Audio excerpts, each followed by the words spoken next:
It was the perfect tree, majestic, evergreen, and alive. But by the time the family realized just how alive it was too late, and it wanted more than just decorations. The Holloway family wanted this Christmas to be magical. Their new home, a sprawling old house in the middle of the woods, called for something spectacular. When they stumbled upon the massive pine tree deep in the forest behind their home, they knew it was perfect. Towering over 30 feet tall, its needles glistened with frost, and its trunk exuded an ancient strength. But they should have left it there. It took hours to chop it down, and even longer to drag it back to the house. The effort was worth it.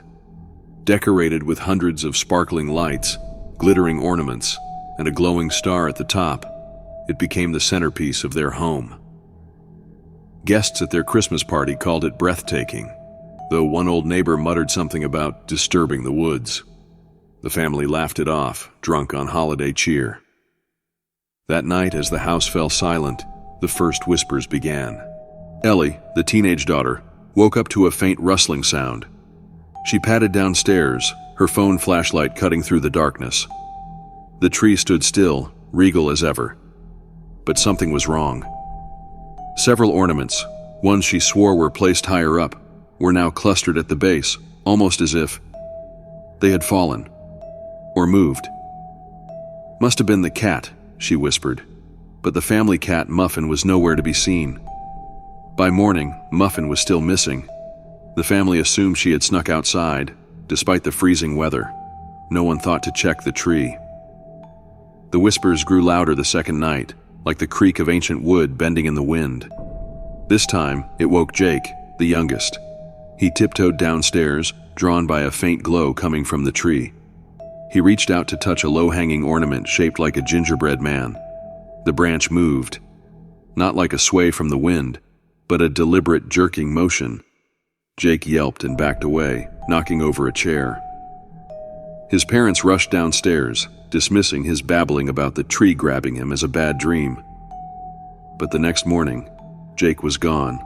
Desperate, the Holloways called the police, but no one had seen Jake.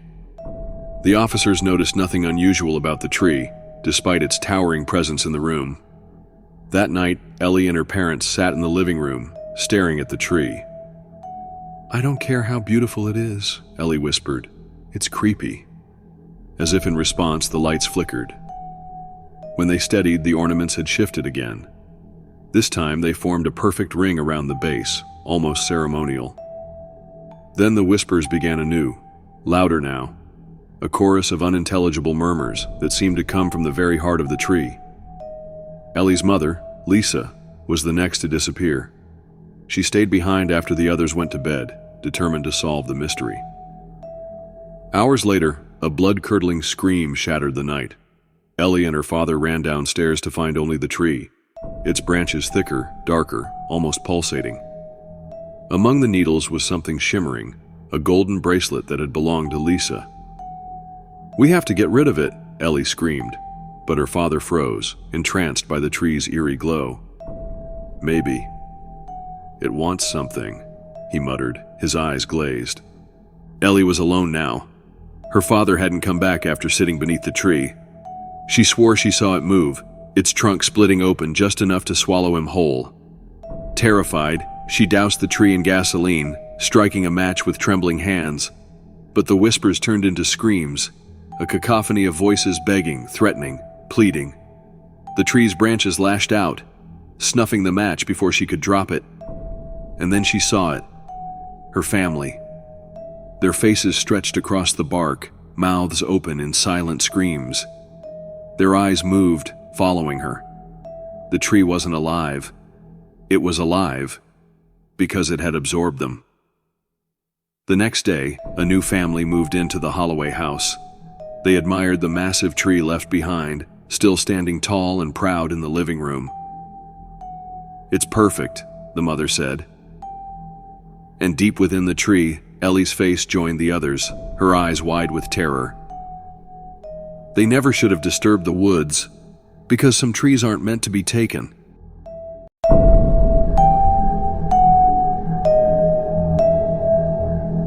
When we think of haunted dolls, our minds often conjure images of cracked porcelain faces and dead, glassy eyes. Victorian relics, cloaked in shadows, whispering secrets from the past. But not all haunted dolls look like they stepped out of a 19th century nightmare. Sometimes they come from the unlikeliest places. Take the story of a family in Houston, Texas, whose lives were forever altered by what seemed like an innocent Christmas gift, a Disney frozen Elsa doll. Not all hauntings begin in old, decaying houses.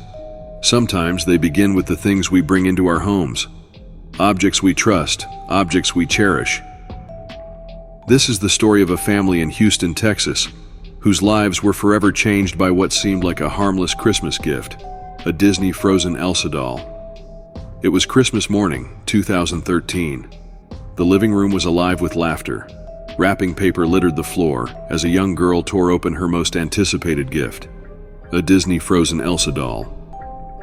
The doll smiled up at her, its bright blue dress glittering in the twinkling light of the Christmas tree. "Mom, Dad, it's Elsa. She's so pretty." The little girl's excitement was infectious. She pressed the button on Elsa's chest, and the doll sang its iconic song, "Let It Go." Her voice filled the room, cheerful and full of life. In that moment, nobody could have imagined the nightmare they had just welcomed into their home. Elsa quickly became the little girl's favorite toy. She carried her everywhere, even sleeping with the doll tucked under her arm. But by 2015, things started to change. The first sign came when Elsa refused to sing on command. The family brushed it off as a technical glitch, but soon, Elsa began singing by herself, at odd times and without anyone pressing her button. "It's just broken. We'll replace the batteries." But new batteries didn't help. Instead, Elsa began alternating between singing in English and Spanish, something she was never programmed to do. The cheerful voice had taken on a warped, almost mocking tone. By 2019, the family's unease had turned to fear. Elsa's songs would start in the middle of the night, waking the household. Sometimes the doll would go silent for days, only to suddenly spring to life. It wasn't just the singing either. They began finding Elsa in places they hadn't left her, on the kitchen counter, in the daughter's closet, or on the stairs. At first, they thought someone in the family was moving her as a joke, but no one confessed. "Who keeps moving this thing? It's not funny anymore." The truth began to sink in. The doll was moving on its own. Determined to end the madness, the family decided to throw Elsa away. The father placed her in a trash bag, sealed it tightly, and threw it in the outdoor bin. For the first time in months, the house felt normal again. But their relief didn't last long. "Mom, Elsa's back." They found her days later, sitting upright in the living room, her unblinking eyes fixed on the couch. Nobody knew how she got there. The trash had been collected. The bin was empty. Growing desperate, the family reached out to a friend, a collector of unusual items, who offered to take the doll off their hands. They carefully packed Elsa in a box, sealing it with tape, and shipped her away. For a few weeks, the family felt at peace, but their friend called them one night with a chilling revelation. "That doll you sent me, it's back at your house. I swear it's not here anymore." Fear crept back into their lives as they realized Elsa had returned yet again. The doll seemed unstoppable. The family decided to destroy the doll. Late one night, they built a fire in their backyard and threw Elsa into the flames. Her dress melted, her plastic body bubbled, but her face, her haunting, unscathed face, remained. The fire had no effect. Elsa was invincible. Finally, they decided to send Elsa far away, to an unknown location, hoping the doll would never return. For now, the house is quiet. But the family lives in constant fear, waiting for the day they'll find Elsa in their home again. They don't know how she comes back. They don't know why. All they know is, she always does. Some objects are more than they appear. Some carry a darkness that can't be explained. This family thought they were buying their daughter happiness. Instead, they invited a nightmare into their home. The next time you hear a toy singing in the dark, ask yourself, is it really just a toy? The doll wasn't just moving or singing anymore. It felt alive. Objects around the house began to shift on their own.